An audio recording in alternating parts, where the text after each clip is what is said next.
परम पूज्य परम ब्रह्म गुरु जी को प्रणाम और प्यारी संगत को भी अभिनंदन।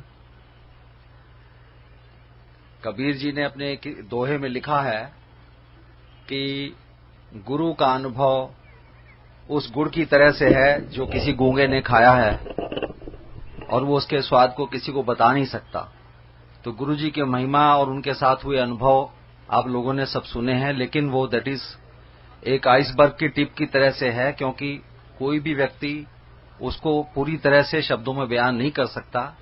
हम और आप रोज उनकी कृपा को महसूस करते रहते हैं, लेकिन शायद बताने के लिए हमारे पास सिर्फ वो कांटे याद रहते हैं जो बहुत ज्यादा चुभते हैं, और जब गुरुजी उनको निकालते हैं तो हम एक दो दृष्टांत इस तरीके के आपको बता सकते हैं।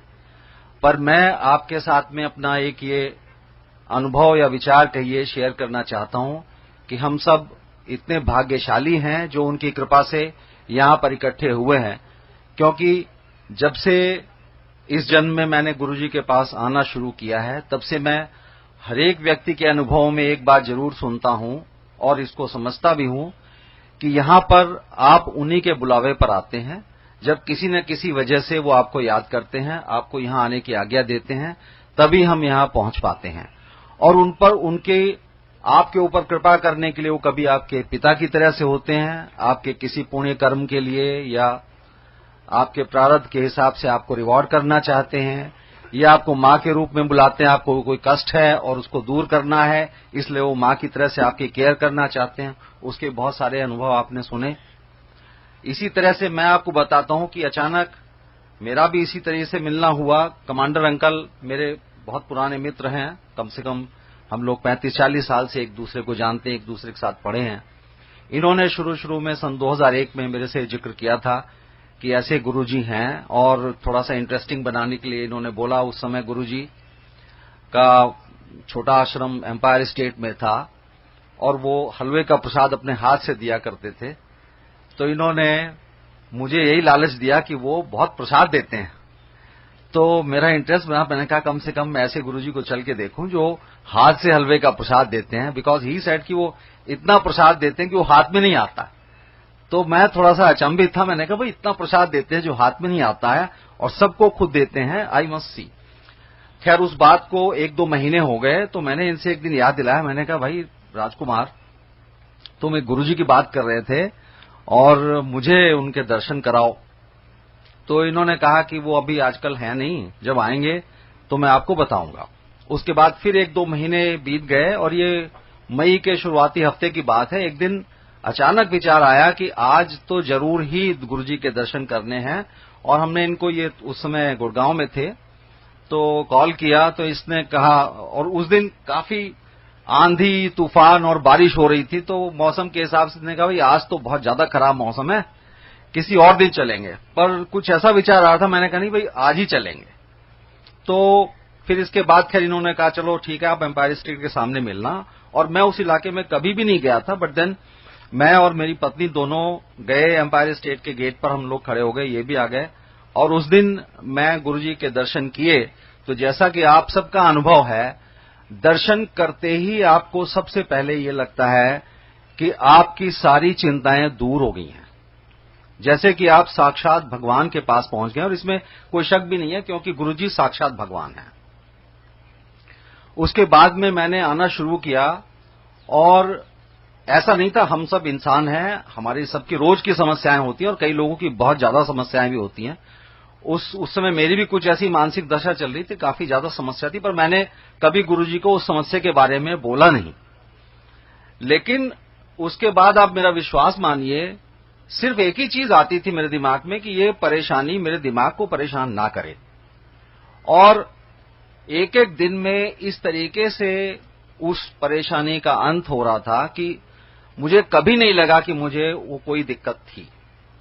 उसके बाद में आते आते मेरा ख्याल 1 या 2 महीने बाद में सडनली एक मुझे माइनर सा स्ट्रोक हुआ, जिसकी वजह से एक बेल्स पैल्सी बीमारी होती है, and my mouth was distorted slightly.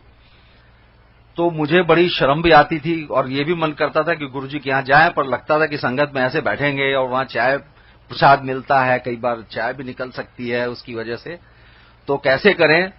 पर फिर मैं आपको ये बताना चाहता हूं कि उनका अंतर्यामी होने का क्या आयाम है, तो वो आपकी सोच को उसी तरीके से बदल देते हैं। तो मेरे दिमाग में आया कि मैं इतना संकोच कर रहा हूं वहां जाने से कि संगत को कैसा लगेगा, मुझे कैसा लगेगा, पर अगर ठीक कर सकते हैं तो वही ठीक कर सकते हैं। तो मैं इनके एक मित्र थे डॉक्टर प्रकाश होम्योपैथ, उनके पास भी मिला। एलोपैथिक डॉक्टर्स में भी आई मेट न्यूरोसर्जन्स ऑल्सो, न्यूरोफिजिशियंस, सबने बताया कि भाई ये ठीक हो जाएगी, ऐसी कोई प्रॉब्लम नहीं है, लेकिन आपको कम से कम 6 से 8 वीक लगेंगे। और ये पहले ही वीक की बात है। तो मैं हिम्मत करके, मुझे अंदर से हुआ कि नहीं मुझे चलना चाहिए, और मैं तैयार था कि ठीक है 6 से 8 वीक लगेंगे, चलो इलाज अपनी जगह चलेगा। पर पहले दिन बिना किसी इलाज के मैं वहां जाकर के बैठा, मुझे चाय प्रसाद आया। अब मुझे नहीं पता कि वहां मेरा चेहरा कैसा लग रहा था, कैसा नहीं लग रहा था, बट नोबडी कमेंटेड। और प्रसाद आया, मैंने प्रसाद आराम से पिया। मुझे थोड़ा सा अंदर से ताज्जुब भी हो रहा था, शीशा मैं देख नहीं सकता था वहां कि क्या हुआ है क्या नहीं हुआ है, पर प्रसाद आराम से मैंने पिया। और जब घर आके मैंने देखा तो वो दैट होल डिफॉर्मिटी वो पूरी तरह से ठीक हो गई थी। कोई भी मतलब ऐसा मुझे परेशानी हुई नहीं और कोई दवा नहीं लेनी पड़ी, आराम से वो डिफॉर्मिटी उसी दिन एक दो दिन में खत्म हो गई। इसी तरह से एक बार ऐसा वाकया हुआ कि मेरा ट्रांसफर हो गया गुजरात में। गुरुजी को सूचना के तौर पे बताने गया, गुरुजी मेरा ट्रांसफर गुजरात हो गया, और मैं बहुत परेशान था क्योंकि उस समय दिल्ली से मेरा कम से कम 8-10 साल से मैं बाहर नहीं गया था। तो थोड़ा हेजिटेंट थे कि पता नहीं गुजरात में किस तरह के गुजराती लोग बोलते हैं, किस तरह का एटमॉस्फेयर होगा, क्या होगा। तो गुरुजी ने कहा ठीक है, चंगा है, जा ऐश कर। तो उसके बाद फिर दूसरा तो कोई क्वेश्चन था नहीं, मुझे फिर जाना ही था। मैं गया और वहां मैं 2-2.5 साल रहा, बड़े आराम से, बड़े सम्मान के साथ में। और वहां 2 साल का टेन्योर था, तो जब लगभग 2.5 साल हो गए तो मेरे मन में आया कि मुझे गुरुजी से कहना चाहिए कि आप जो है मुझे आप वापस दिल्ली बुला लो। पर हिम्मत नहीं हो रही थी, और मैं इस पशोपेश में था कि गुरुजी, सुनता था सब लोगों के सत्संग में कि गुरुजी से कुछ कहने की जरूरत नहीं। मैं भी जानता था कि भगवान को कुछ कहने की जरूरत नहीं है, लेकिन फिर भी एक मनुष्य होने के नाते दिमाग में ही रहता था कि चलो कह देते हैं। और ये भी देखता था कई लोग कह भी देते हैं गुरुजी से अपनी इच्छा। तो मैं इसी पशोपेश में एक दिन आया, तो मेरे कुछ कहने से पहले ही मैं सोच रहा था कि हिम्मत करूं या ना करूं। गुरुजी ने कहा, एक आंटी अपना सत्संग सुना रही थी, तो गुरुजी ने कहा इनकी बात सुनो, इत्थे सुनो। तो उन आंटी का सत्संग मैं पहले भी 3-4 बार सुन चुका था, और शायद गुरुजी भी जानते थे इस बात को, लेकिन फिर भी उन्होंने कहा कि इनकी बात सुनो। मैं बैठ गया। सत्संग सुनाने के बाद में उन आंटी ने 3-4 बार ये बात कही, एक तरह से मेरी तरफ को होकर के ही, कि गुरुजी को कुछ कहने की जरूरत नहीं है। तो मुझे जैसे एक सहारा मिल गया। मैं तो पहले ही जरा हेजिटेंट था, मुझे सहारा मिल गया कि भाई तुम्हें कहने की जरूरत नहीं। मैं चुपचाप बैठ गया। उसके नेक्स्ट टाइम जब मैं आया तो हम गुरुजी का प्रणाम करके बैठे, तो मेरी वाइफ मेरे पीछे पीछे थी। तो गुरुजी ने कहा कि कहां से आए हो, और तब मुझे आते हुए कम से कम 5-6 साल हो गए थे, तो उनको पता था कि ये कहां से आते हैं। पर फिर भी उन्होंने पूछा कहां से आते हो, तो मेरी वाइफ ने कहा कि गुरुजी वसंत कुंज से आते हैं, लेकिन ये गुजरात में है। अच्छा फिर क्या हुआ, तो उन्होंने कहा नहीं 2 साल से भी ज्यादा हो गए। तो उन्होंने कहा फिर तो इत्थे आ जा। और ये 7 जनवरी 2007 की बात है। 16 तारीख को मेरे ट्रांसफर ऑर्डर निकल गए। और आप आश्चर्य की बात यह है कि उससे पहले, क्योंकि गुजरात में जीएम्स की शॉर्टेज थी, तो वहां से किसी को भी वो ना रिलीव करते थे और ना वहां कोई जाता था। तो इस वजह से बड़ी परेशानी थी। 1 साल से किसी का ट्रांसफर नहीं हुआ था, और मेरा सिंगल ऑर्डर निकला, उसके बाद भी 1 साल तक कोई ट्रांसफर नहीं हुआ वहां से। तो ये उनकी महिमा है, हर चीज को अंतर्यामी की तरह जानते हैं। एक छोटा सा वाकया मैं आपको 3-4 दिन पहले का बताता हूं कि आपकी परेशानी का हल कैसे वो करते हैं। मेरे पिताजी मेरे पास आए हुए हैं देहरादून से आजकल, और उनकी लास्ट सैटरडे काफी हालत खराब थी। इतनी ज्यादा तबीयत खराब हो गई थी कि लगभग 1-1.5 बजे के करीब मेरा विचार बना कि अब इनको लगता है हॉस्पिटल में एडमिट कराना पड़ेगा। फोर्टिस हॉस्पिटल हमारे पास में है। तो मैं पशोपेश में था कि अब इस स्थिति में अगर मैं इनको एडमिट नहीं कराता हूं तब भी परेशानी हो सकती है, और हॉस्पिटल जाने के लिए तैयार नहीं थे। तो मन ही मन मैंने सोचा कि अब अगर इनको आधे घंटे के अंदर नींद नहीं आती है और हालत इनकी ठीक नहीं होती है तो शायद इनको अस्पताल में भर्ती करना पड़ेगा। एंड आई जस्ट प्रेड कि गुरुजी आप इनको ठीक से नींद दे दो और ये सुबह तक ठीक हो जाए। और उसके बाद में then he went to sleep. Morning में जब मैं उठा मैंने उससे पूछा कि आपको नींद ठीक ठाक आई? ही सेड यस, मुझे ठीक ठाक आई नींद, अब कोई परेशानी नहीं है, रात में मुझे कोई दिक्कत भी नहीं हुई और अब कोई चिंता वाली बात नहीं है। तो दिस इज हाउ वो बिल्कुल मां की तरह से आपकी केयर करते हैं। कोई भी आपकी परेशानी हो आपको कुछ कहने की भी जरूरत नहीं है। इतने सारे अनुभव मेरे साथ भी हुए, आपके साथ भी होते हैं रोज, कि जिनको शायद गिनाने बैठे तो काफी टाइम हो जाएगा। मुझे 5 मिनट शर्मा अंकल ने दी है।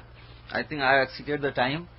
सो मैं आप लोगों से सिर्फ आपको यही विश्वास दिलाना चाहता हूं कि हम सब अपने अपने प्रारब्ध और अच्छे गुणों, अच्छे कर्मों की वजह से यहां इकट्ठे हुए हैं, एक दूसरे के साथ जुड़े हैं। और जैसे कि गुप्ता अंकल ने कहा कि गुरुजी ने हमें एक माला की तरह से पिरोया हुआ है, तो इस माला की सार्थकता तभी है जब हम गुरु को याद करते हैं, उस परम ब्रह्म परमेश्वर को याद करते रहें जो हमारे बीच में है और हमारी सारे परेशानियों में हमारे माँ बाप से भी आगे बढ़ करके खड़े होते हैं।